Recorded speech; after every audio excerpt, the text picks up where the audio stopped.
हाथी घोड़ा पालकी, जय कन्हैया लाल की। जय श्री कृष्ण। राधे राधे दोस्तों, स्वागत है आपका आपके अपने चैनल शुभ मंगल पे। दोस्तों, कई हजार वर्षों बाद 7 सितंबर 2023 को बहुत ही दुर्लभ और दिव्य संयोग बनने जा रहा है, क्योंकि इस दिन जन्माष्टमी के पावन पर्व के साथ साथ राजयोग, अमृत सिद्धि योग और साथ ही धन लक्ष्मी जैसे कई योग बन रहे हैं। और इस दिन भगवान श्री कृष्णा सबसे अधिक प्रसन्न होने वाले हैं। इसीलिए दोस्तों, अगर आप भी भगवान कृष्ण से इस दिन जो भी सच्चे दिल से मांगेंगे, वो मनोकामना आपकी जरूर पूरी होगी। वही दोस्तों, कृष्णा भगवान को प्रसन्न करने के लिए इस जन्माष्टमी पर कुछ विशेष उपाय जरूर करने चाहिए, जो कि आपकी किस्मत बदल देंगे और आपको माला माल और धनवान बना देंगे। साथ ही आपके सभी दुखों का नाश हो जाएगा। इसलिए दोस्तों, जन्माष्टमी से जुड़ी संपूर्ण जानकारी के लिए इस वीडियो को आखिर तक जरूर देखें। और दोस्तों, अगर आप भी अपने जीवन में भगवान श्री कृष्ण की कृपा पाना चाहते हैं, तो इस वीडियो को लाइक करें कि कमेंट में जय श्री कृष्ण राधे राधे लिखना ना भूले। दोस्तों, आज की इस बेहद ही सुंदर वीडियो में हम बात करेंगे कृष्ण जन्माष्टमी साल 2023 में कब मनाई जाएगी, किस दिन आप जन्माष्टमी का व्रत रखेंगे और कृष्ण जन्माष्टमी की पूजा का शुभ मुहूर्त क्या रहेगा, और इस दिन आपको व्रत में क्या खाना चाहिए। इसके अलावा हम आपको बताएंगे कि जन्माष्टमी के व्रत का पारण किस समय किया जाएगा और जन्माष्टमी पूजा की संपूर्ण विधि क्या है, और इस दिन वो कौन से उपाय है जिनको करने से आपकी किस्मत चमक जाएगी और आपकी हर मनोकामना पूरी हो जाएगी। तो आइए शुरू करते हैं। दोस्तों, जन्माष्टमी का पवन पर्व भगवान श्री कृष्ण जी के जन्मोत्सव के रूप में मनाया जाता है। भगवान कृष्ण जी का जन्म भादो मास के कृष्ण पक्ष की अष्टमी तिथि को रोहिणी नक्षत्र में हुआ था और उनके जन्म के दिन को आज भी काफी धूमधाम से मनाया जाता है। जन्माष्टमी के दिन भगवान कृष्ण की आधी रात यानी 12 बजे पूजा की जाती है और घंटे घड़ियाल बजाकर उनके जन्म की खुशियां बांटी जाती हैं। दोस्तों, जन्माष्टमी का पर्व मथुरा और वृंदावन में बहुत ही धूमधाम से मनाया जाता है। खासकर मंदिरों और घरों में लोग बाल गोपाल के जन्म उत्सव का आयोजन भी करते हैं और बाल गोपाल के लिए पालकी भी सजाते हैं। ऐसी मान्यता है कि भगवान विष्णु जी ने धर्म की स्थापना करने के लिए श्री कृष्ण जी के रूप में जन्म लिया था। इस दिन व्रत धारण कर श्री कृष्ण जी का स्मरण करना अत्यंत ही फलदायी होता है। शास्त्रों में जन्माष्टमी के व्रत को व्रत का राजा कहा गया है। दोस्तों, भविष्य पुराण में इस व्रत के संदर्भ में उल्लेख है कि जिस घर में यह व्रत किया जाता है, वहां अकाल मृत्यु, गर्भपात, दुर्भाग्य तथा कलह नहीं होता है। जो एक बार भी इस व्रत को करता है, वो संसार के सभी सुखों को भोग कर विष्णु लोक में निवास करता है। दोस्तों, इस दिन लोग पूरा दिन व्रत उपवास रखते हैं और आपको बता दें कि जन्माष्टमी का व्रत अष्टमी तिथि से शुरू होता है और इस व्रत का पारण नवमी तिथि में ही करना चाहिए, तभी इस व्रत का पूरा फल प्राप्त होता है। इसीलिए जो लोग इस व्रत को रखें, उन्हें सप्तमी की रात में हल्का एवं सात्विक भोजन करना चाहिए। साथ ही ब्रह्मचर्य का पालन करना चाहिए। दोस्तों, जन्माष्टमी का व्रत कुछ लोग निर्जला रहाकर भी रखते हैं, तो वहीं कुछ लोग फलाहार करके भी इस व्रत को करते हैं। दोस्तों, जन्माष्टमी के दिन प्रातःकाल जल्दी उठकर स्नान आदि करके स्वच्छ वस्त्र धारण करें। इसके बाद पूर्व या उत्तर दिशा की ओर मुंह करके बैठ जाएं और अपने हाथ में थोड़ा सा जल, पुष्प और अक्षत ले लें और जन्माष्टमी के व्रत का संकल्प करें। इसके बाद भगवान श्री कृष्ण जी की विधिवत पूजा करें।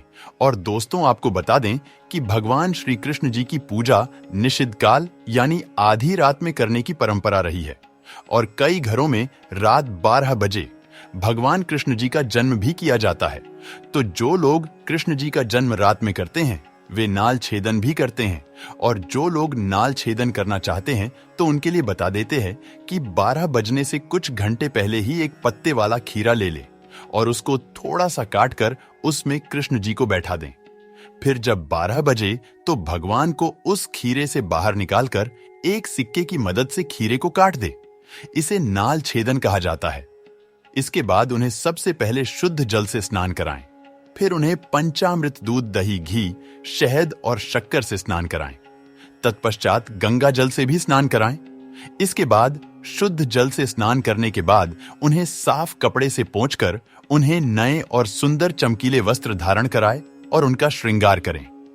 इसके बाद उन्हें झूले या सिंहासन में विराजमान करें। ध्यान रहे इस दौरान आप कृष्ण नाम का जाप करते रहे या राधे राधे बोलते रहे या श्री कृष्ण जी के किसी भी मंत्र का जाप करते रहे। अब आप कृष्ण जी की विधिवत पूजा करें, उन्हें चंदन का तिलक लगाएं, फूल माला अर्पित करें और उन्हें भोग लगाएं। भोग में आप माखन मिश्री पंचामृत नारियल से बनी मिठाई या धनिया की पंजीरी का भोग लगाएं। है ध्यान रहे उसमें तुलसी का पत्ता जरूर डालें। इसके बाद धूप दीप जलाकर भगवान श्री कृष्ण जी की आरती जरूर करें और कृष्ण जी को इस दिन झूला जरूर झुलाएं। दोस्तों, जन्माष्टमी की रात को लोग रात्रि जागरण करके भजन कीर्तन एवं शोभर आदि भी गाते हैं। इससे आपको शुभ फल की प्राप्ति होती है। आपको बता दें कि कुछ लोग रात्रि की पूजा के बाद ही अपने व्रत का पारण कर लेते हैं और कुछ लोग अगले दिन सूर्योदय के बाद अपने व्रत का पारण करते हैं। ध्यान रहे कि आप प्रसाद खाकर ही अपने व्रत का पारण करें। दोस्तों, जन्माष्टमी का व्रत लोग अलग अलग तरह से रखते हैं। कुछ लोग इन दिन निर्जला रखते हैं, यानी दिन में पानी नहीं पीते हैं। वहीं कुछ लोग दिन भर उपवास रखकर रात को फलाहार करते हैं, जबकि कुछ लोग दिन में 2 बार फलाहार करते हैं। दोस्तों, इस दिन व्रत में आप रसीले फल का सेवन कर सकते हैं।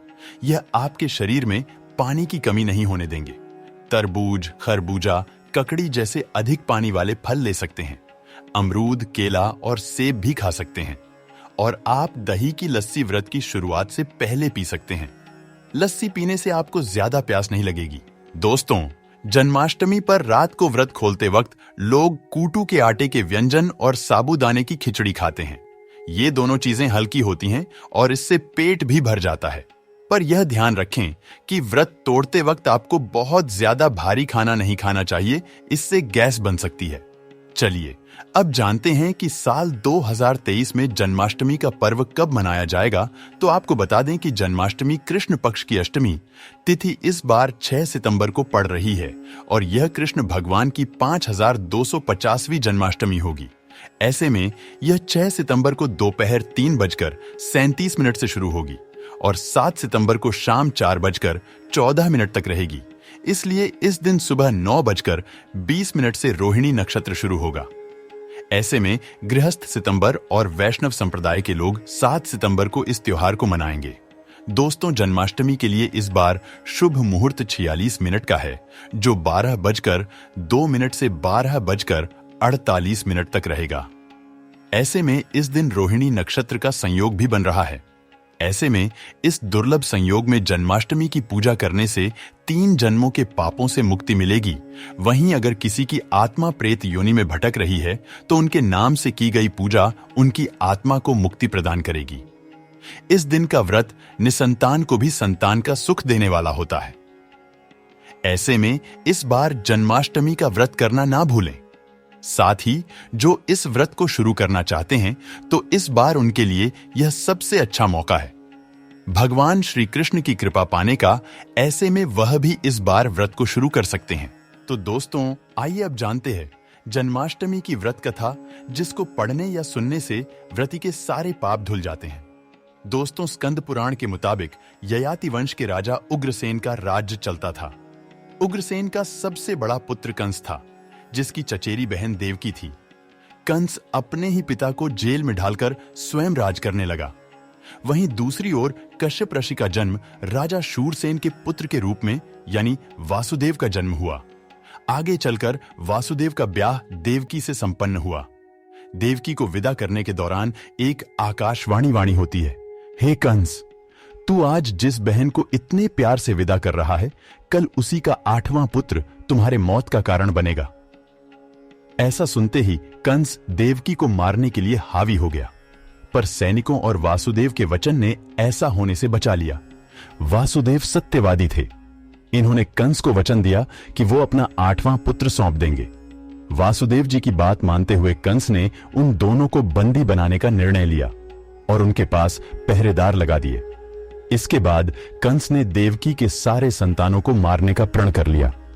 निश्चयानुसार देवकी के 7 संतान कंस द्वारा मारे गए। इसके बाद देवकी के 8वें पुत्र का जन्म हुआ।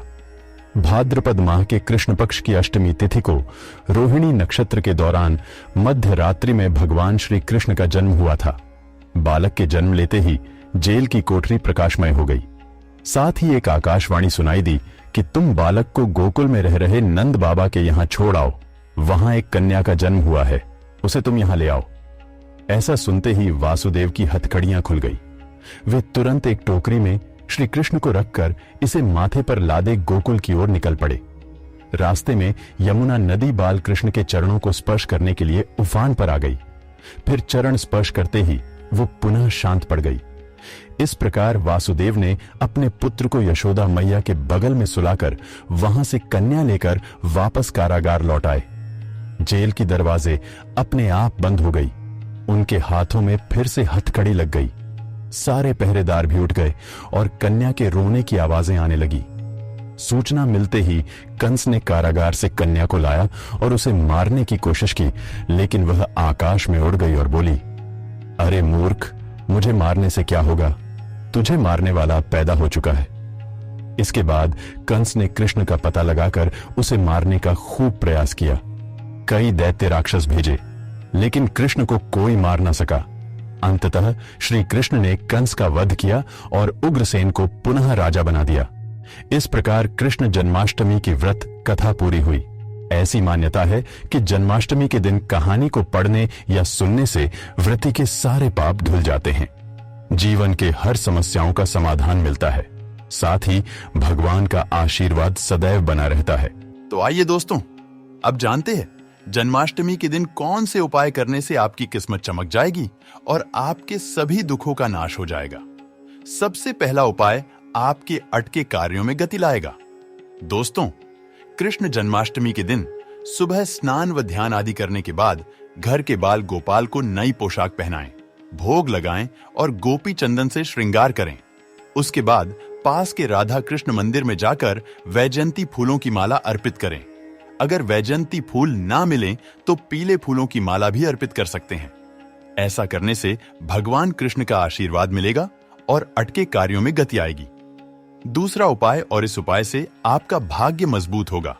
दोस्तों, जन्माष्टमी के दिन बाल गोपाल को केसर मेवा मिश्री साबूदाने या खीर का तुलसी दल डालकर भोग लगाएं, लेकिन ध्यान रखें कि खीर में चीनी की जगह मिश्री की ढली डालें। साथ ही सफेद मिठाई भी अर्पित करें। ऐसा करने से कान्हा की कृपा मिलती है और भाग्य भी मजबूत होता है। तीसरा उपाय से आपके घर में धन धान्य की कमी नहीं होगी। दोस्तों, सुख समृद्धि के लिए जन्माष्टमी के दिन बाल गोपाल को पूजा करते समय एक पान का पत्ता भी अर्पित करें। फिर पत्ते पर सिंदूर से श्री लिखें और फिर उसको पूजा करने के बाद जहां पैसा रखते हो वहां रख दें। ऐसा करने से घर में धन धान्य की कमी नहीं होती और धन संबंधित समस्या दूर होती है। इस उपाय से मिलेगा शुभ समाचार। दोस्तों, निसंतान दंपत्ति जन्माष्टमी के दिन गाय और उसके बछड़े की सेवा करें और आशीर्वाद लें।